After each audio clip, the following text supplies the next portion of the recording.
Thank you for joining us today. This is the Veterans Transition Center, and our podcast is called Veterans Voices with VTC. The purpose of this broadcast is to share real stories of strength, survival, and hope. My name's Lisa Kincaid. I'm your host today, and my co-host and producer of the show, Madison McNamara. How you doing, Madison? I'm good. Hi, Lisa. Hi. Well, let me tell you something. I don't generally go to city council meetings, but I went last night, and it was such a joy because not only were they, giving out proclamations to other nonprofit groups locally, but they recognized the fact that they're sponsoring our Salute to Veterans Jamboree on Veterans Day, November 11th, which is going to be so exciting. And so I was able to kind of share a little bit about VTC and a little bit of meaning behind that particular event that we're having. So we're very excited about that. But that was really fun. It was a little scary, but it was fun. How was the feedback? Did they seem excited? Yeah, they did. Okay. They were very supportive. And I just loved the community support. It was great. Before we start, I do want to say that we are part of the Santa Cruz Voice family, and they've been so amazing to put us for free on their broadcasts. I love saying that. They broadcast our Veterans Voices with VTC every Wednesday at 4 p.m. on Santa Cruz Voice. You can also find us at any time on Spotify, Apple Podcasts, and vtcvoices.org. And it's just been such a great experience with this podcast. We've met so many amazing people.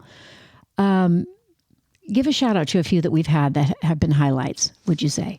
Oh my gosh. Well, our first guest was Thomas Lamphere. He was great. He really shined a light on what he does for VTC. But we've had so many, and today we have another board member with us. This is our second board member. We had Tony Toller last week, and this week we have Bill Kelly. And before I introduce Bill, I just want to also give a quick shout out to Grocery Outlet in Marina. They do amazing things for the VTC. They bring us food every week for our pantry, and we're so grateful to them. And really specifically Martha and Walter, they have owned the franchise out there in Marina, Grocery Outlet. So we'd like to give a big shout out and show our gratitude to them for all that they're doing for our veterans through our food pantry. So without further ado, I have Bill Kelly, and he's on our board of directors here at VTC. Afternoon. Thank you so much for being here. We appreciate it. So we already put Tony Tollner through the ringer here on our broadcast, and so we're happy to have you. Oh, Everyone good. has a story, so we're anxious to hear yours. So tell us a little bit about you.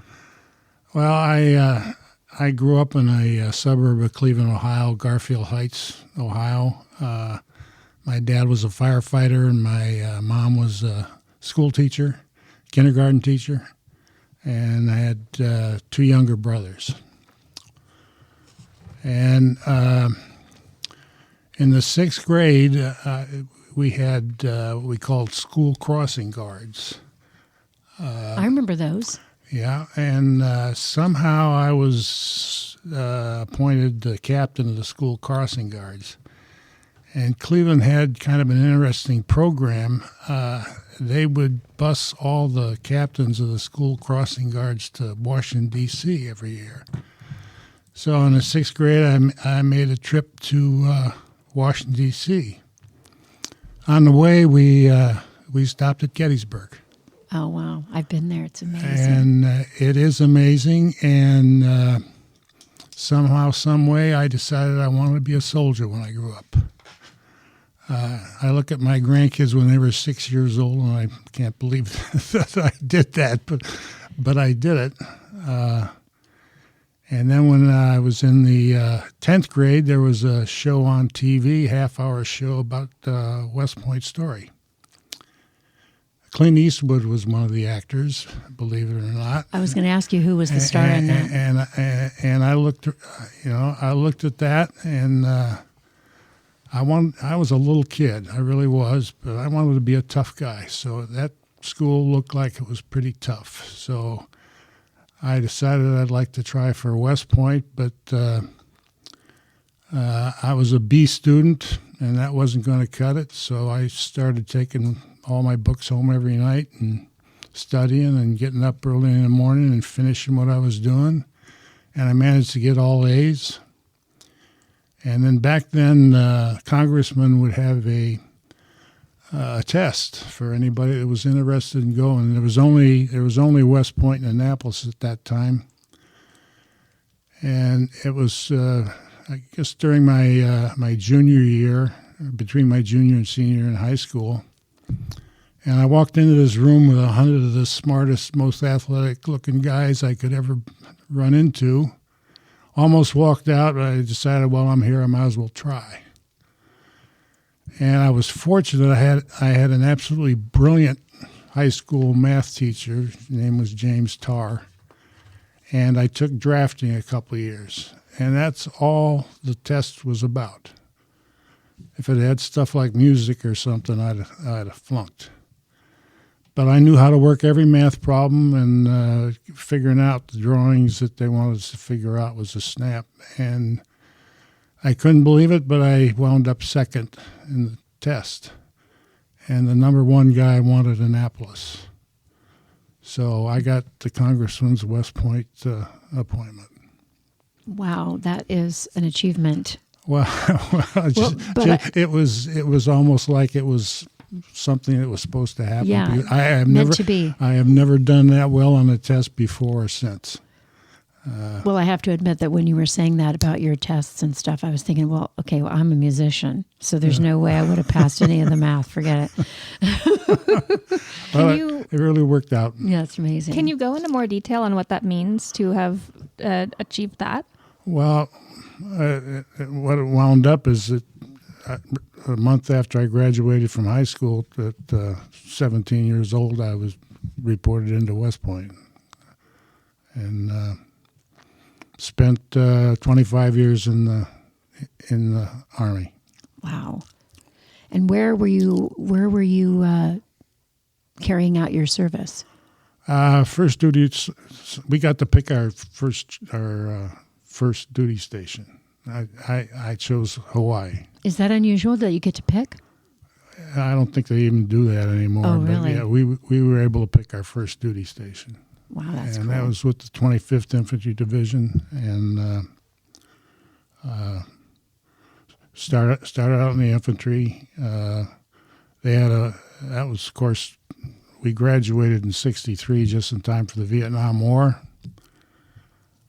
So they had a program called a shotgun program where they needed door gunners for helicopters, and the helicopter unit company had about 24 helicopters. So I became platoon leader of a 25-man shotgun platoon for my first tour in Vietnam, and that was an interesting experience. And then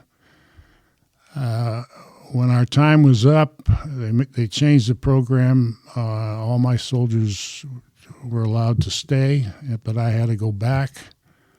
I had no idea what was going on, but it turned out what was happening was the 25th Division was deploying to Vietnam. So 10 days after I got home, I was back in Vietnam with the 25th Division.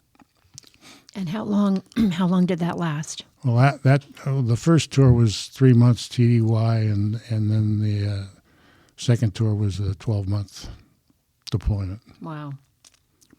I did get a chance to buy my wife an engagement ring during that 10 days. So. Did you really? That's exciting. And then how long did you hold on to that? Before you proposed? Oh, I gave it to her right then. Oh, good for you. We only had 10 days. So. Oh, that's right. Right. Onward and upward. That's amazing. Wow. Was she surprised? Yes. That's really cool. We always like to ask people on this show, because everybody's personal experience is different and how it impacted you personally. So tell us about maybe a person in your military experience that impacted you the most, and why.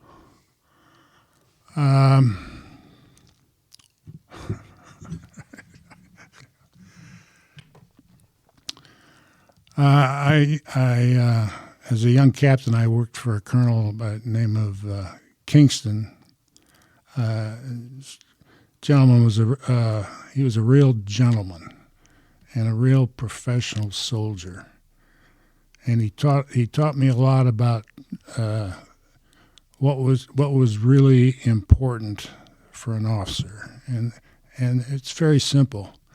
You accomplish the mission, and you take care of your men, and those are equal. And he did that, and it inspired me. That's the kind of officer I wanted to be, and that's the kind of officer I became. You accomplish the mission, you take care of your men.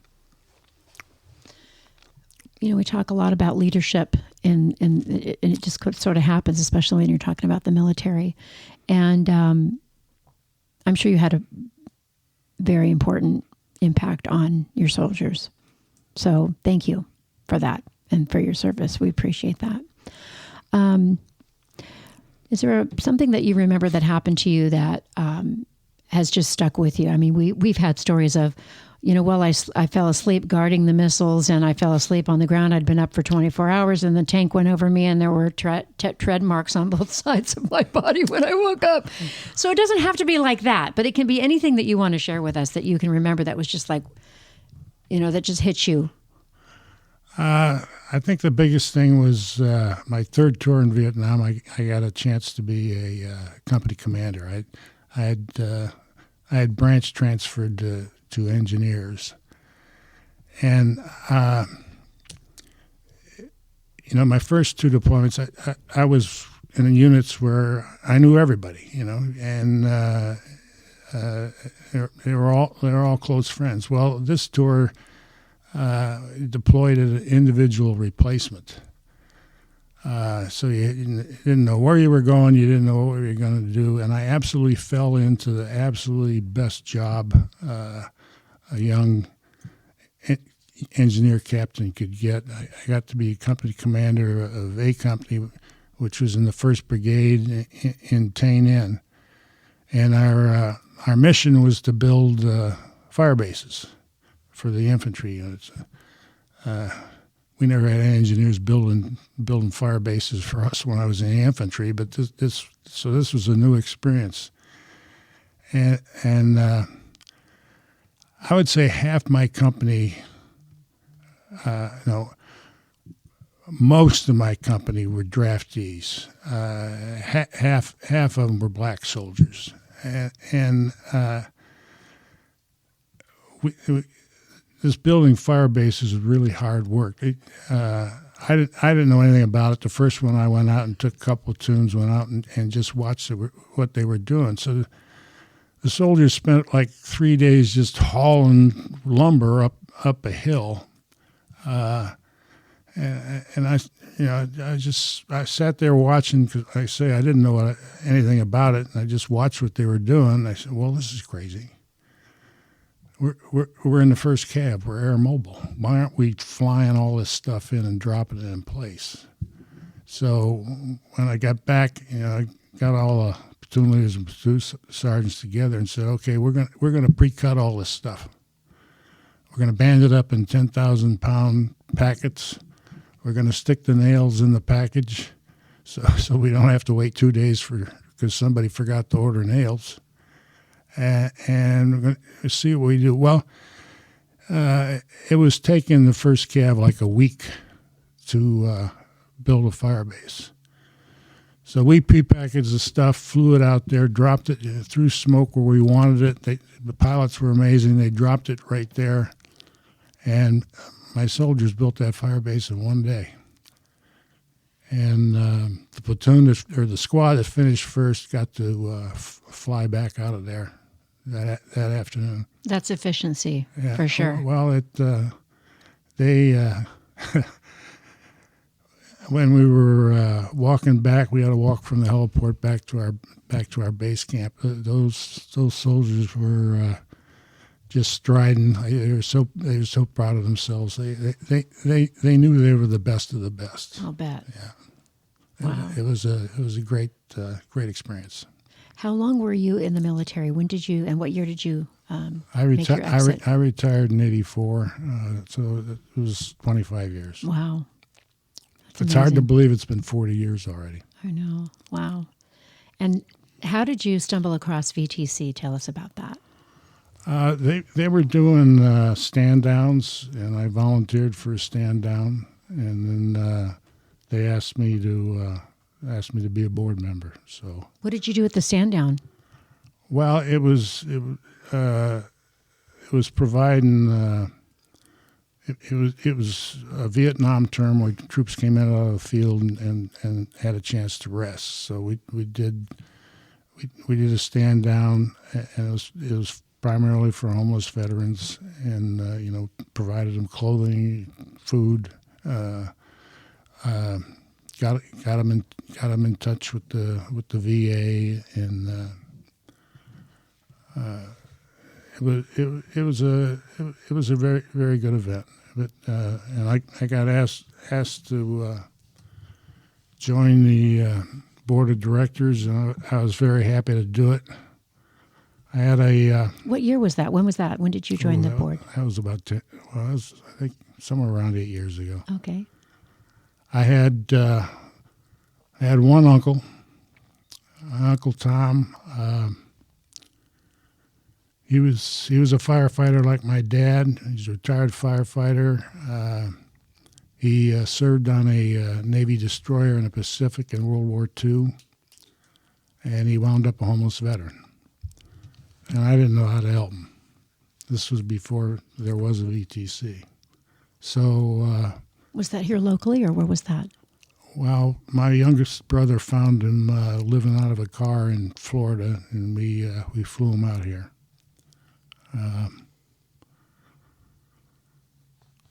Yeah. And that's how. So tell me the connection with VTC on that one. Well, there was no VTC, and I didn't know how to take care of him or help him. Mm-hmm. He passed away, so I'm happy to do what I need to do as a board member. Wow, that really puts a different meaning to Well, I personal connection. I couldn't imagine why. Serving in the Navy on a destroyer didn't seem like a very big deal to me. So I did some research, and I discovered that there were 200 Navy and Coast Guard destroyers sunk in World War II. That's an average of once a week. And I'd be willing to bet all those 18, 19-year-old kids heard about every one of them. So I imagine spending your nights worrying about if you're going to be swimming in the Pacific in 5 minutes, might have messed with your mind a little bit. Right. But my uncle never talked about his experience. I don't even know what destroyer he was on, but I can see why he might have had problems. Yeah. Well, it makes you think, when we talk about things like this, it just reminds me of how amazing it is at VTC that we just meet people exactly where they're at, and they are free to talk in a safe environment about their experience. And that's one thing about this podcast that has been so eye-opening for me, is that I can see it before my very eyes how healing it is to be able to just talk freely about what you went through. The case managers do a absolutely wonderful job. They do. Absolutely wonderful job. And it's creating a safe place, Yep. which is a key to the start of the whole thing. So speaking of the board, what do you think the key role of the board is serving VTC and the veterans here? Well, I think the biggest thing is we make sure we're financially secure. We needed to diversify our revenue streams. At one time, we even had to borrow money just to stay afloat. But we've got some really talented people on the board, and we do have diverse revenue streams right now. So if one thing goes away, it'll hurt, but it's not gonna sink us. Sink us. Yeah. Yeah. Wow. What do you hope to add continuously as you continue as a board member? What do you hope to see happening in the next year or two? That's my primary focus is looking for new revenue streams. If I helped Kurt write a lot, but I can't even come close to the win rate that Tom Lampiers generated. I mean, he's absolutely amazing. I offer to help, but I'd leave him alone. He does an amazing job. Yeah, he really does. What would you say if you wanted to get a word out to the community? Because we're hoping that people that have never heard about VTC are going to come across this podcast. What message would you have for them? It's you look around the country, and homelessness is an incredible problem, and people are throwing millions of dollars at it without any success. VTC has an incredible track record of helping veterans. Mm-hmm. Incredible track record. We're very proud of that. Yep. We're very proud of that. We have different housing programs here at VTC. One included in that is the transformative reentry program for long-term offenders in prison, and we actually go into the prison, bring resources, help them get prepared for parole, and then if they qualify for the program and receive a letter from us, they take that to the parole board. We even send representatives sometimes to the parole board. But we're extremely excited about our recidivism rate. Once people get out, they come here. It's a safe place. They get a roof over their head, food, clothing, everything they need, a case manager to set up a program that's specific to their needs, individual needs. And then our goal is to help them get a job and have their own place to live and an income in order to stay there. So we are so excited about what we're able to instill in people. However, it starts with them. It starts with the veteran wanting to make a difference in their lives. So the fact that we have zero recidivism really does speak volumes about our programs here, not only the homeless program, but the transformative reentry program. So we always like to bring that up because it's so exciting. And just to add to that, we're always wanting to let people know that are listening. If you know a veteran or if you're a veteran in need, please don't hesitate to contact the Veterans Transition Center. You can go to our website at vtcofcalifornia.org. You can call us and we will answer the phone and get someone to help you or bring whatever you need to you. The phone number is 831-883-8387. Is there anything else that you'd like to add, or if there's another message you'd like to get out to the community, please? Well, when we started up Last Chance Mercantile it was about 5 years ago now, I volunteered out there for 4 months to help them get started, and I got to work right alongside three of the people you're talking about from that program, and it was wonderful to see them getting a second chance. They did a great job. I as with all veterans, I looked on them as brothers, and I was thoroughly. I mean, they knew they had won the lottery by coming to VTC and winding up with a job to start their resume over, and I really enjoyed my time working with them. I was busy patting myself on the back for volunteering and doing all this good stuff, and then I realized, I'm taking a job away from somebody. So I stopped doing it, and I believe we're up to where we have 12 veterans in our program that have worked out there now. Mm-hmm. So that's a great program. And if you're not sure about Last Chance Mercantile, they are a subsidiary of subsidiary of the Veterans Transition Center, and the resources that are gained from the thrift store there come back to VTC and our programs here helping veterans. So it's an amazing program and gives our veterans an opportunity to get back into the workforce, get back on their feet. So we're very proud of that organization. And Freya does an amazing job. We have to get her on the show. Freya does an absolutely amazing job.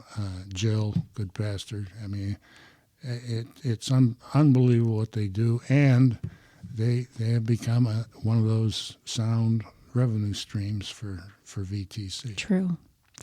We're very grateful for that. Oh, yeah. Very grateful. If you had one piece of advice for a veteran that's listening, or the veterans in our community, what would that be? Give us a chance. If you're out there and you need help, you can get it here. Mm-hmm. Well, with that, I can say thank you.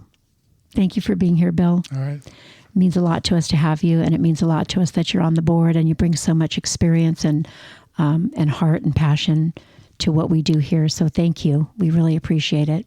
Thank you, Bill. You're welcome. Next up on the podcast, we have Kaleb Fuqua.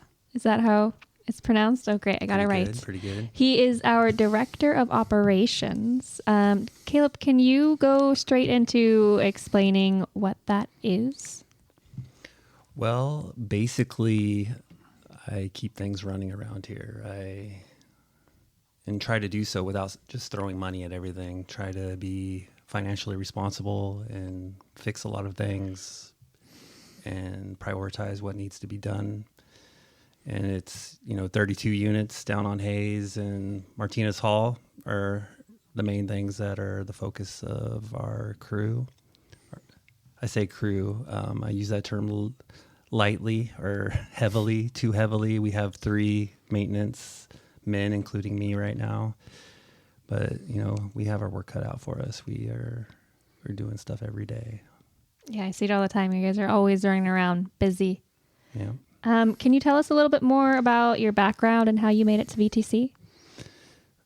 Well, yeah, I grew up in Morgan Hill. That's a little town a little north of here on the 101. And I was born to a mother who was actually born out here on Fort Ord. Her dad was in the Army. He was a veteran of the Korean War. And, she was raised in Seaside. My parents were both from the Monterey Salinas area. They moved to Morgan Hill area before I was born. I was born out there. They ended up being pretty religious folks, and I ended up not liking religion. And I decided I wanted to be a person of the world. And so I just did manual labor and drank and did drugs. And that was my history. And about 19 years ago, I got sober. I had a son 20 years ago. And, that was something that was like more important finally than destroying my life with drugs and alcohol was having this child in my life. It was the first time in my life something was more important than me and what I wanted to do. And I've been in the trades my whole life, building houses, doing maintenance work, stuff like that. I can fix anything. I was raised as a kid repairing cars, doing maintenance around our houses that we rented. Growing up poor, we'd always get a slum of a house and fix it up to get cheap rent. And so my parents always had us kids working, doing those sorts of things. So I've just been raised fixing things my whole life. That's one of the side effects of being raised poor is you can't afford to pay people to fix things for you, so you do it yourself. Well, it's a great skill to have. Self-sufficiency, right? Yeah. It's real handy. I'm really grateful that my father taught me how to use tools and how to fix things. That's where I learned it from, and my grandfather as well. He showed me how to build things, so kind of went from there. You mentioned that your grandfather was stationed on Fort Ord. Is that a motivational thing for you to help veterans, or? Yeah, that definitely has something to do with it, because I never got to meet him. He was an alcoholic as well. And he drank himself to death when my mom was 21 years old. And I think my mom was maybe in her mid to late 20s when I was born. And so I never met the man. I've just heard about him. He was, crazy. Whatever he saw, whatever he did in war, he drank at it, and he drank himself to death pretty thoroughly. And yeah, just the thought of, the fort, the way it used to be. I used to come out here as a kid with my mom, and when it was still a fort, when it was still active, and, just getting to, think that my grandfather was probably in this building, It's weird, back in the day. Yeah. Yeah. Well, I want to tell you that congratulations on your sobriety, by the way. Oh, thank you. Huge. Day by day. You're doing great, Kaleb. Yeah, you are. And you're making such a difference here. I mean, when we talk about maintenance, it's a huge ordeal. I mean, we have all the homes on Hayes. Those are the homes for our homeless veterans and veterans in our transformative reentry program. And this building is huge. Do you know what the square footage of Martinez Hall? I've heard multiple things. It's either 16,000 square feet or maybe 32,000 square feet. Well, either way, the numbers get mixed up with Martinez Hall and the EUL. So, oh, right. So I'm not sure which is which at this point, but this is a big building and it's got 2 basements and it's old. It's from the 40s, just like the Hayes units are. I've seen conflicting information on how old they are, but I've seen something that said they're from 1958, and then another thing that said they're from 1962. So maybe both. Yeah. So they're really old. Yeah, and you're involved in the renovation of those, right? I mean, we do occasionally have a couple of units that come up that need to be updated or whatever, and you take care of that. I am involved in it. I'm not doing the hands-on work myself. I'm just pointing out what needs to be done most. Right now we have 2 units being done. They're 216 and 218 Hayes Circle, which is 1 duplex. And the main thing we're doing in those units is replacing the bathrooms because the bathrooms are shot, being that old cast iron tubs rusting, old cast iron pipes rusting and falling apart and starting to leak and destroy the floors. That's our main issue we have with the units down there is the plumbing. The plumbing is very old, and it's the old cast iron, and it's falling apart. And so that's the main thing I'm trying to have redone on units when we have money to remodel them is update the plumbing and the bathrooms and the kitchens if we can, and redo the floors, get rid of the old flooring with the asbestos glue, all that good stuff. So yeah, I have some say in it, and I point it in what I think is the right direction for what's most needed. And most of our units are in need of new bathrooms. Mm-hmm.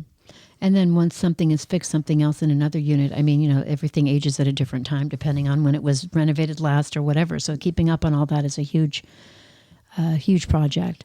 What would you say is the most rewarding thing about your role at VTC for you? I get to help people.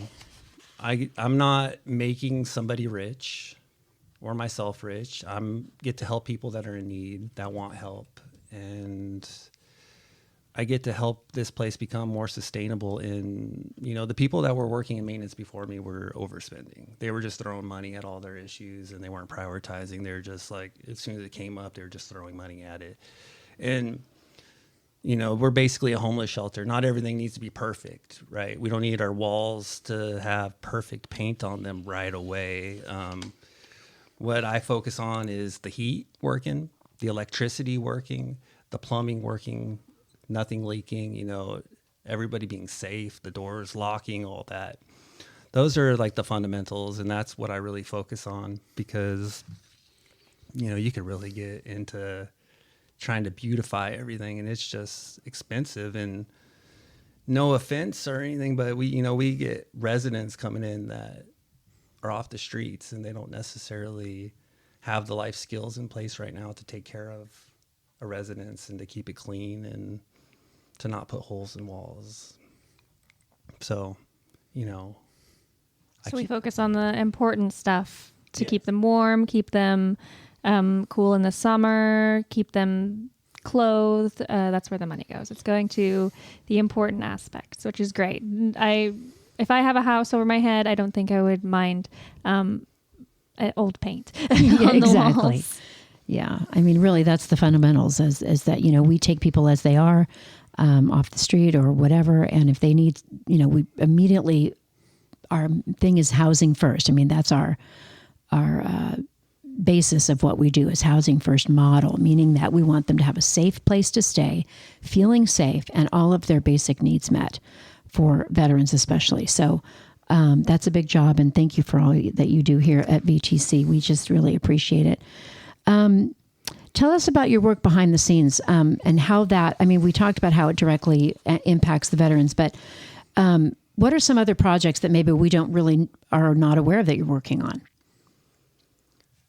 Really, I just keep lists of issues that I find in units that need to be taken care of, like list of what needs to be renovated the next time we get a grant, because there's only so much we can afford to do at a time. And in this day and age, you know, we have a couple of bathtubs that, you know, are failing. You can't just, in these old units, you can't just replace a bathtub.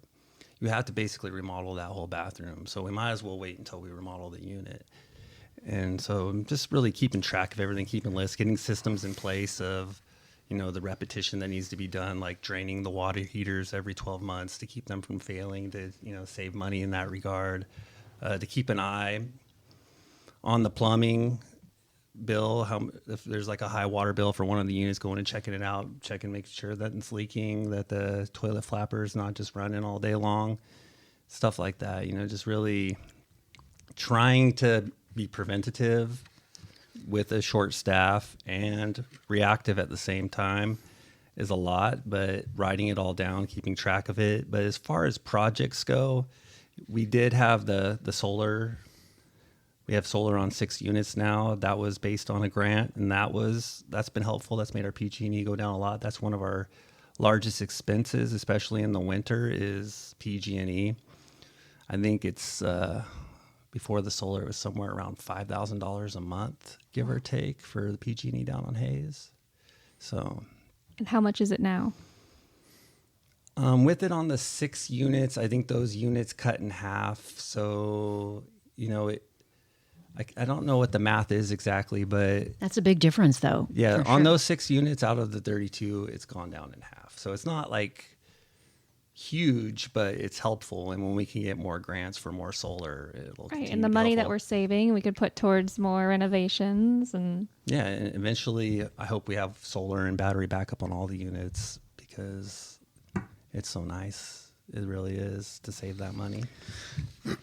And, you know, if you connect to kind of what we're talking about here, I mean, we are always grateful for any donations that we receive. We are a nonprofit 501c3, and any unrestricted donations allows us to put those funds towards something that's needed most. And we definitely, at the top of the list, is our housing for our veterans.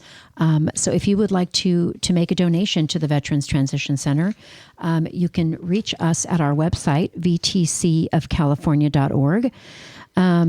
If you have any questions about any projects that we're working on, you can email us at info@vtcofmonterey.org. So tell us how you collaborate with your department. How do you guys put your heads together and say, okay, this is what we're doing next? Or how do you make it run smoothly? Because I can tell already that you have a great team. You're a great leader. And so how do you do that? Well, we just talk about what's going on, what needs to be done, and, you know, with the communication, we're able to prioritize what is the most important and kind of put things like painting on the back burner and not, you know, bog ourselves down with too much. One thing I'd like to add to what you just said is, you know, we could probably get somebody sponsoring a duplex if they want to. If they want to donate money, they could. I'll put their name on the duplex. That's I'll, right, I'll we name it will. after them. It's the so-and-so duplex. Thank you for giving us new bathrooms. Yes, actually, that's a very good point. Thank you for that. I mean, it's true. I mean, we would be happy to honor you in any way if you would like to contribute in some way to the upgrades of these units, because it really is an ongoing thing. And they're big projects, and they're very expensive. So, Yeah, each duplex is about 2,800 square feet combined. Yeah. I think the units are in between 12 and 1,400 square feet each. and houses 4 vets. Depending on the program, they they have 3 to 4 bedrooms, but some of the programs double up on the bedrooms. Mm-hmm. So.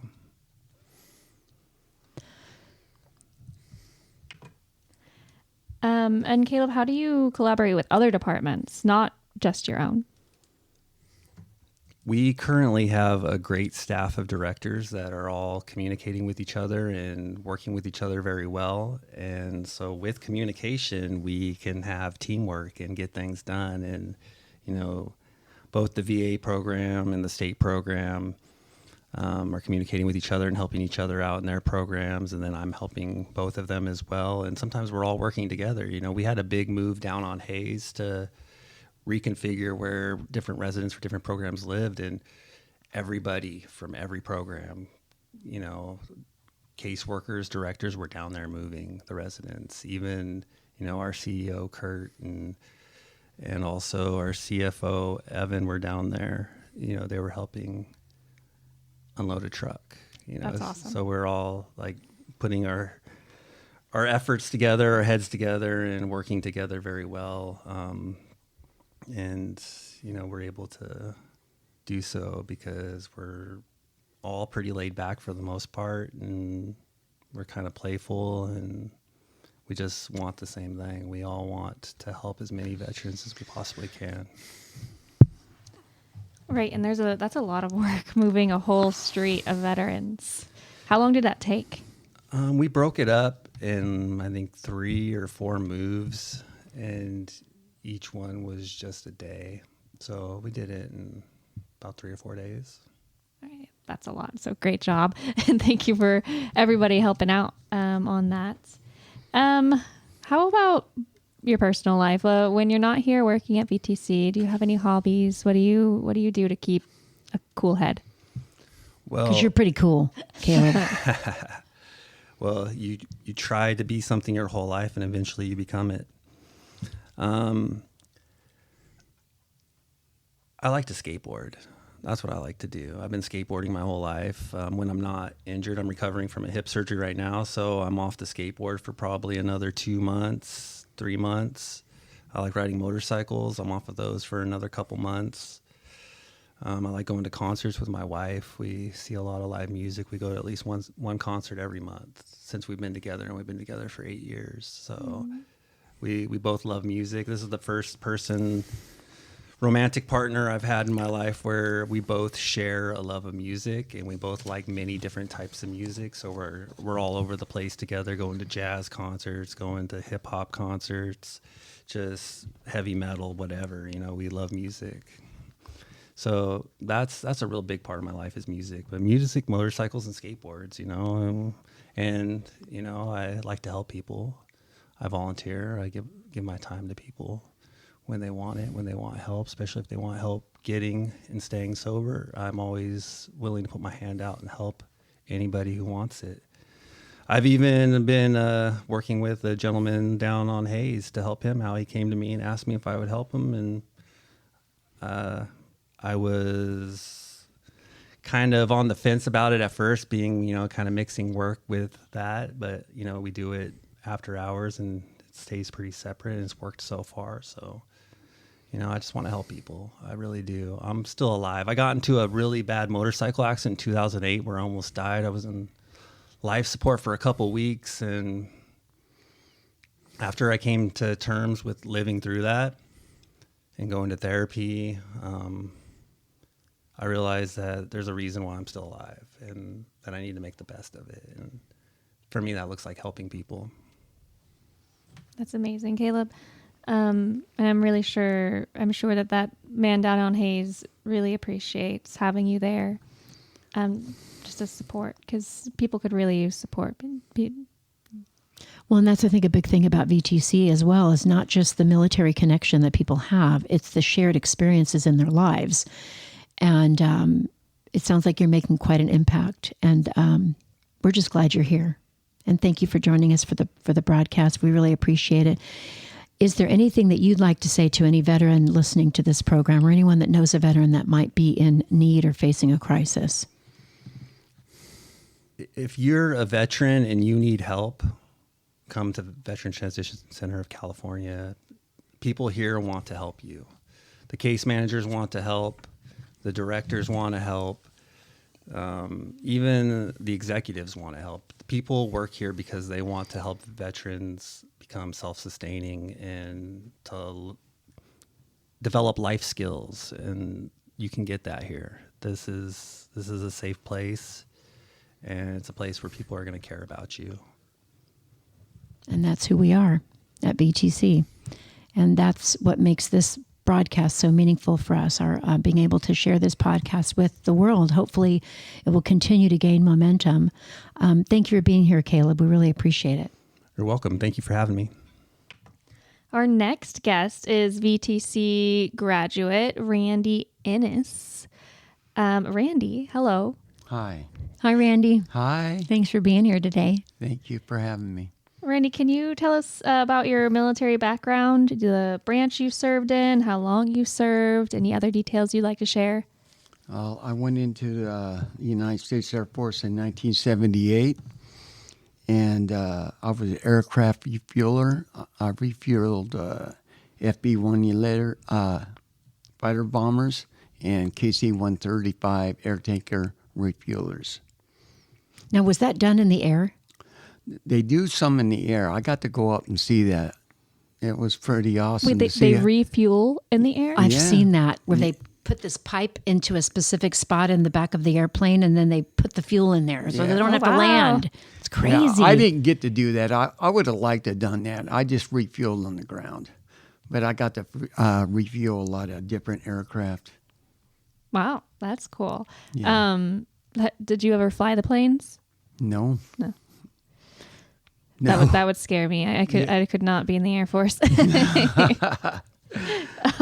What inspired you to join the military in the first place? Well, I had a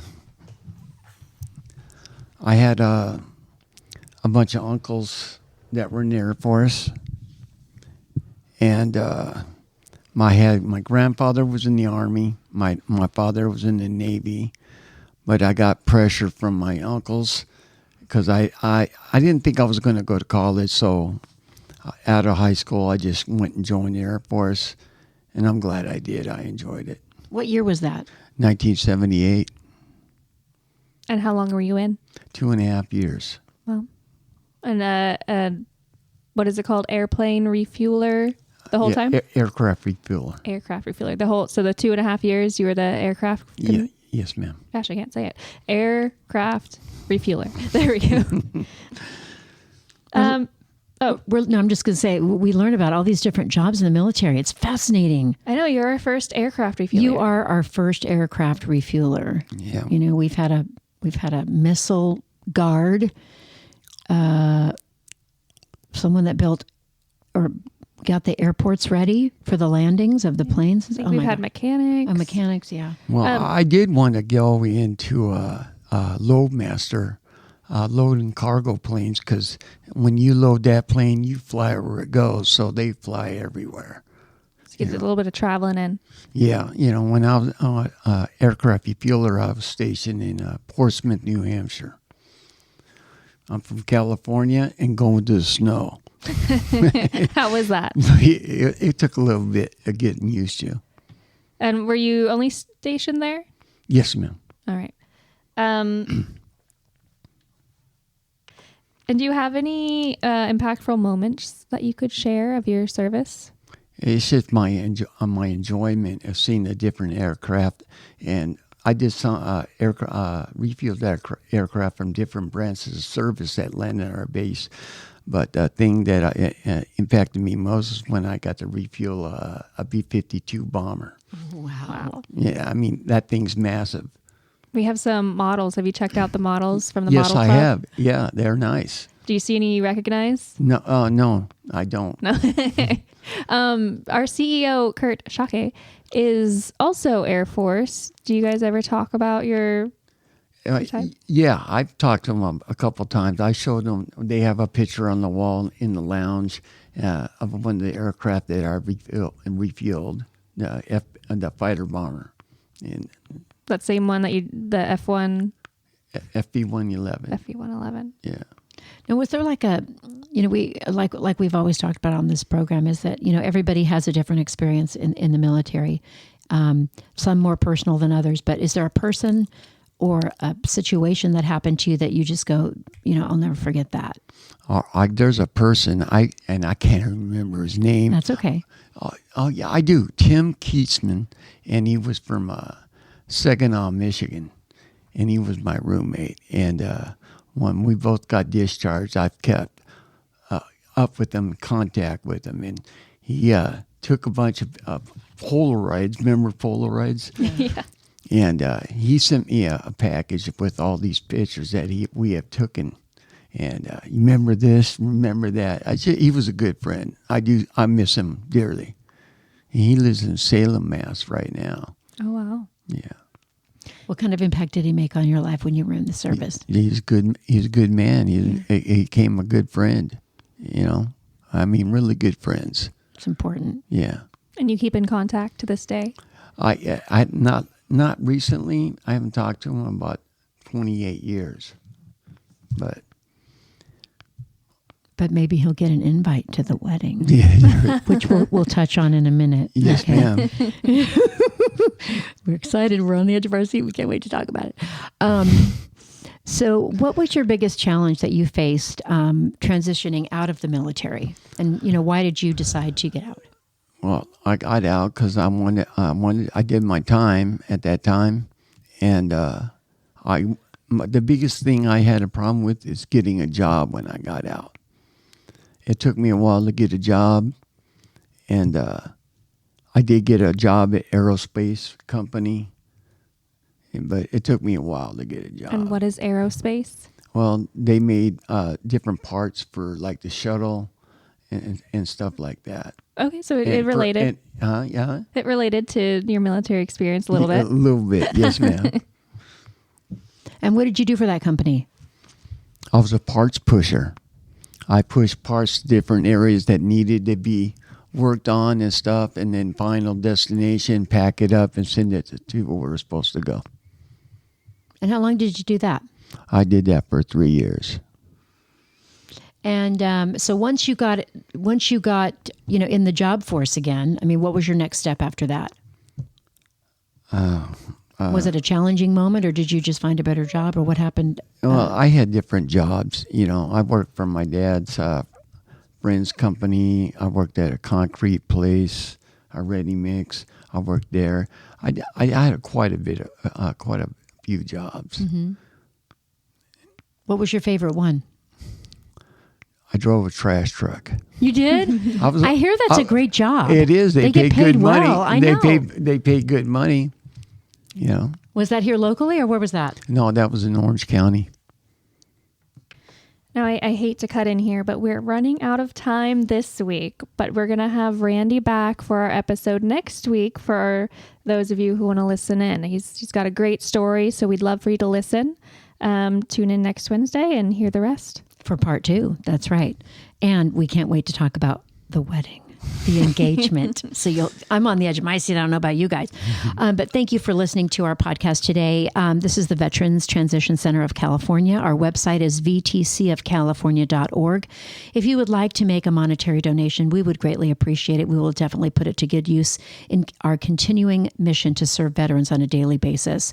If you are in need, if you know a veteran that needs anything, please call us and we will be right there to help you. 831-883-8387. And again, thank you so much for joining us for Veterans Voices with VTC.